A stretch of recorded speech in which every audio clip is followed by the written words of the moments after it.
So this is my Essie Jo that I have made at 85%. Now I've had a lot of people saying, how did you do the handles? Okay, these are 1-inch rolled handles that I have put cord in here. I have used filament off my 3D printer. And the reason I've made them this small is when you're using the crossbody strap, it just sits within the frame of the bag. They don't get in the way and it's quite comfortable to wear. So let's show you how I made those rolled handles. Now, this is 1-inch webbing and it is a webbing that frays terribly. So I've cut it at the length I'm going to for my grab handles, and I'll pop that on the screen. I'm going to mark 1/2 inch from the end on the wrong side. And on the right side, I'm going to go 2 3/4 inches. Now, sometimes I use 2 and sometimes I use 3, but I'm going to use 2 3/4 because that's right in the middle. So this was on the right side. We're going to pinch those together so that you can see the lines. We're going to clip those between the lines.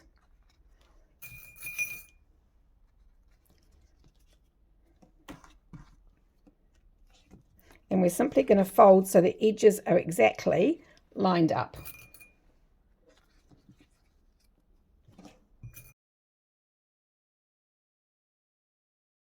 Right, so now we're going to sew between those two marks on the very edge. So we were going to do that. So just between the two marks. Now make sure you backstitch really well at the beginning and the end.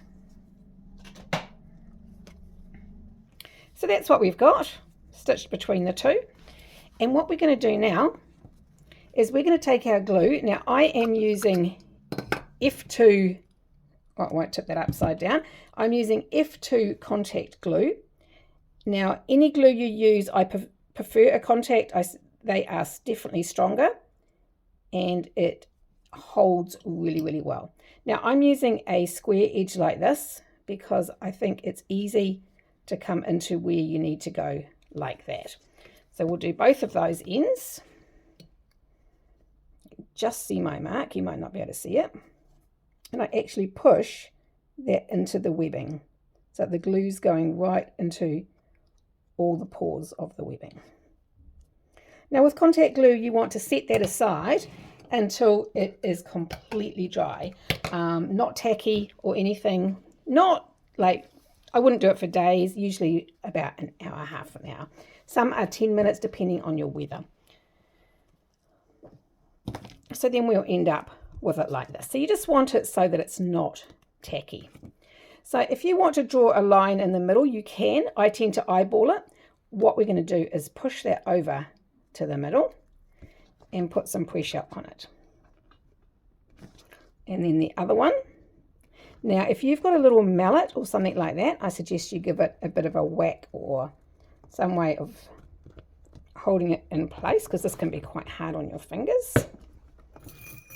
And we're just going to put a clip on there and a clip on there until it dries. So again, this one. So we're coming into the middle on the wrong side, so we're just folding them over and we're wanting to come to quite a nice point. Oops, see that's. Now if your contact glue is dry enough, it will set as you're doing this.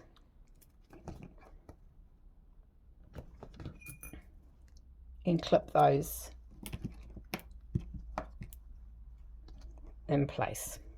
So again, we want to put those aside to dry. So that's our ends all dry, so we'll take those off. Now I do have a bit of a trick here, and it's entirely up to what you've got. This is really, really soft, so that would be fine on the bag, but I'm actually going to slip a piece of plastic. Now this is filament off a 3D printer.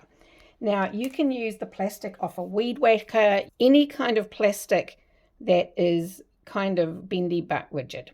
You don't even have to do this if you don't want to. Now I just slip that in the end like that.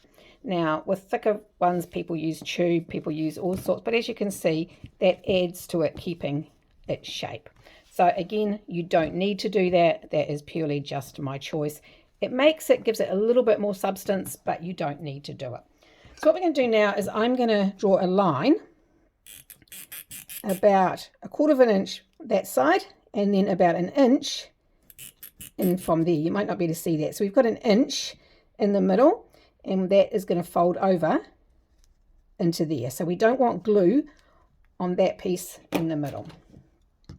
So I've done so many of these I tend to eyeball it now, but you might want to. So we're going to put glue right up in there and only to that line. Now I've come down, and I haven't. So you can turn that over if you want, because you want a straight line. So if you're using something straight like this, you can just go on a side. Now give this a liberal coating and get the other side of that tip. Just the very tip. You don't want it on the outside. So we'll do the other side as well.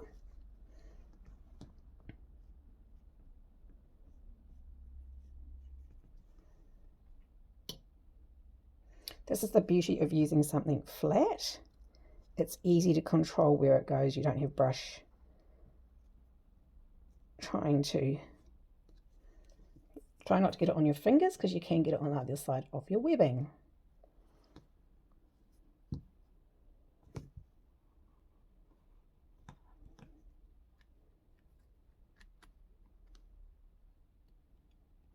Okay, so again, we put that aside to dry. Let's pretend this is our bag and we've got another handle or another one of these over here. So what we would do is we would feed that through from the inside. Now the glue is dry now, it's just very, very tacky, so it's not going to get all over your bag. We are then going to push that peak right up into there.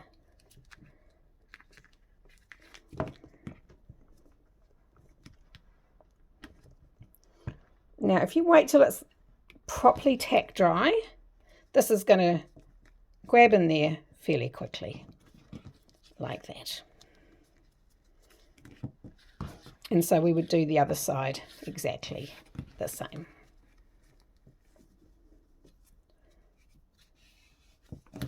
And you can feel your tubing in there. So the next thing I would do here is you can either sew across there, like right along the very bottom, or you can just rivet in through here. Now I tend to do a rivet in there. Sometimes I sew across. On this webbing I probably would sew across, so I'll do that and I'll show you how that looks. So you'll see on the Essie Jo I haven't sewn, I have just glued and riveted. And I've been using this bag for over a month now, and there's no way that's moving. So it comes back to the kind of glue you're using, allowing it to dry definitely and giving it good pressure. Now I would actually clip that overnight to let that dry completely before I then moved it and put a rivet in. So that is our 1-inch handles.